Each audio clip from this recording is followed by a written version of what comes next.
agency. I will not prioritize those concerns, but I don't dismiss them. Okay, and that's why we call on our people to open their eyes while all of this is going on.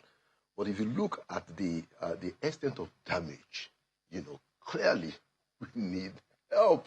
Those folks in Benue, in Plateau, in Northeast, in Northwest that are being ravaged, they don't care who is trying to help them because it has become existential for those people. And that is the attitude that I take. Those points are valid, yes. We have to be worried about how this exposes us. Are there dangers? Are there, factors that are not necessarily salutary to us? But for this time, at this moment, we must prioritize the fact that we need help, and these folks are helping us to save the situation. So I don't dismiss those factors, yeah. But I'm saying that you've got to prioritize security. What are some of the outcomes that you're looking for? Because it's very instructive that, I think, is it a day after they landed, a day after we heard that they were in town, or they had, set foot on Nigerian soil, was when we heard about the attacks in Kwara State, in Woro and Nuhu communities, where, from what we even know, people were abducted. People weren't just killed. Over 70 people were killed overnight. And, over 100 people were abducted in those raids that happened in those in the Kwara communities. Very, sad story. What outcomes are you looking to see from their intervention? From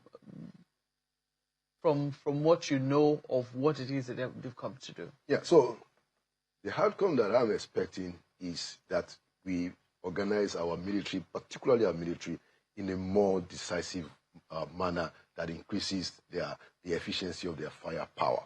Now, I'm not expecting that just because you have the 200 American troops and the advisors on the ground, that by itself alone is going to change the situation. No, we still need the president and the governors to get on with the internal reforms that we have been demanding, namely state police.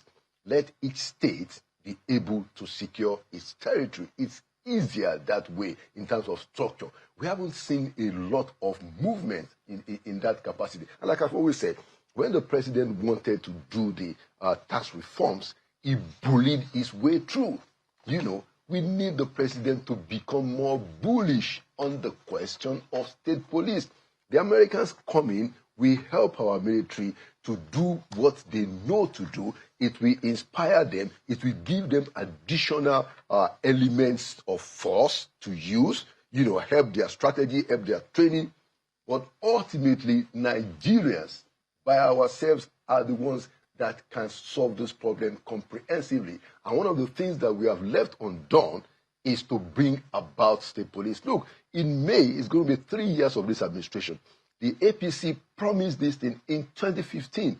This is 11 years. It is time that the APC deliver their promise on state police. There has to be a wider comprehensive implementation of security reforms that we got to do.